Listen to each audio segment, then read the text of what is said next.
सिर्फ 3 simple ingredients, साथ में मैं आपको बताऊंगी परफेक्ट कंसिस्टेंसी का सीक्रेट, जिससे लड्डू ना टूटेंगे और ना ही हार्ड बनेंगे। तो चलिए बनाते हैं।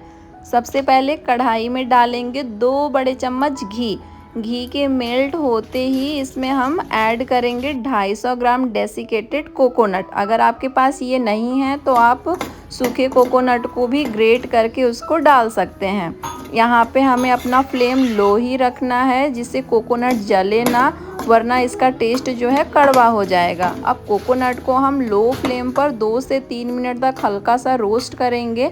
हमें इसका कलर चेंज नहीं करना है, बस रॉ स्मेल को रिमूव करना है। इस स्टेज पर किचन में कोकोनट की बहुत ही अच्छी खुशबू आने लगती है। अब इसमें हम ऐड करेंगे 300 से 350 ml दूध। दूध जो है ना कोकोनट के साथ हम अच्छे से मिक्स कर लेंगे और यहाँ पे फ्लेम मीडियम टू लो रखेंगे। यहाँ एक बात ध्यान रखिएगा, हर डेसिकेटेड कोकोनट की ऑब्जर्व करने का कैपेसिटी ना अलग अलग होता है। तो पहले आप 300 ml दूध डालिए। अगर मिक्सचर ज़्यादा ड्राई लगे आपको तो बचा हुआ दूध फिर से धीरे धीरे ऐड कर लीजिए। अब इस बीच में आपको चलाते हुए ही इसे कुक करना है, जब तक कि कोकोनट दूध को अच्छे से ऑब्जर्व ना कर ले। ये देखिए मुझे थोड़ा थिक लग रहा था तो मैंने फिर से थोड़ा सा दूध ऐड किया था यहाँ पे, और मिक्सचर को हम ऐसे चलाते रहेंगे। ये यहाँ बॉटम में नीचे तली में लगना नहीं चाहिए, वरना इससे क्या होगा ना, कोकोनट जल जाएगा। अब देखिए दूध हमारा अच्छे से ऑब्जर्व हो गया है यहाँ पे। तो हम यहाँ ऐड करेंगे पिसी हुई चीनी। यहाँ पे मैंने 1 कटोरी भर के चीनी ऐड किया है। आप चाहे तो अपने हिसाब से मीठा कम या ज़्यादा कर सकते हैं।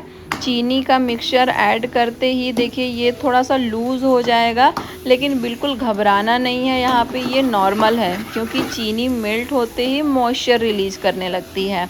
अब इस मिक्सचर को लो से मीडियम फ्लेम पर लगातार चलाते हुए हम पकाएंगे, और यही वो स्टेप है जो लड्डू को परफेक्ट बनाता है। इसलिए कंसिस्टेंसी को ध्यान से रखिएगा। मिक्सचर को तब तक पकाना है जब तक ये पैन के साइड छोड़ने ना लगे और एक सॉफ्ट डो की तरह साथ कलेक्ट ना होने लगे। चाहे तो आप अपने हाथों से इसे देख सकते हैं करके। और यहाँ पे हम ऐड करेंगे 1 चम्मच इलायची का पाउडर। इससे बहुत ही प्यारी फ्रेगनेंस आती है। साथ ही डालेंगे 1 बड़ा चम्मच यहाँ पे बाद में हम घी, और हम इसे अच्छे से मिक्स कर लेंगे।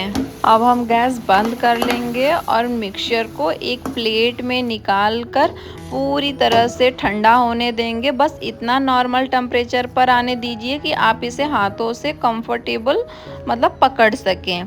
जब मिक्सचर हल्का वार्म लगे ना, तो इन्हें हाथों पर थोड़ा सा घी लगा लीजिए और मिक्सचर को एक छोटा पोर्शन लेके हाथ से ऐसे प्रेस करके फिर अपने हथेलियों से बीच में रोल करके एकदम स्मूथ सा लड्डू बना लीजिए। अगर आपको लड्डू में क्रैक दिख रहे हो, मतलब मिक्सचर थोड़ा ड्राई हो गया है। अब इसमें 1 से 2 चम्मच हल्का दूध ऐड करके आप इसको फिक्स कर सकते हैं। और अगर मिक्सर ज़्यादा सॉफ्ट या स्टिकी लगे तो थोड़ा सा डेसिकेटेड कोकोनट और ऐड कर लीजिएगा। ये देखिए इस तरह से हम अपना लड्डू बनाएंगे और इसे डेसिकेटेड कोकोनट में थोड़ा सा कोट कर देंगे, तभी तो मार्केट वाली पूरी फीलिंग आएगी ना। ये देखिए इस तरह से करके हम अपने लड्डुओं को ऐसे तैयार कर लेंगे। ये रेसिपी आप किस सिटी से देख रहे हैं, कमेंट में अपने सिटी का नाम मेंशन ज़रूर करिएगा। ये देखिए इस तरीके से हमने अपने पूरे लड्डुओं को तैयार कर लिया है। ना कोई क्रैक है ना कुछ भी है। दिखने में कितने डिलीशियस और क्रीमी एक साइज के बने हैं ना। अब हम इसे थोड़ा सा डेकोर कर लेते हैं। यहाँ पे मैं रोज़ पेटल्स का यूज़ कर रही हूँ। आप चाहे तो ड्राई फ्रूट से भी इसे गार्निश कर सकते हैं। तो तैयार है हमारे नारियल के लड्डू, बिल्कुल क्रीमी, परफेक्ट और सॉफ्ट टेक्सचर के साथ। अगर वीडियो पसंद आई हो तो चैनल को लाइक, शेयर और सब्सक्राइब करना मत भूलना।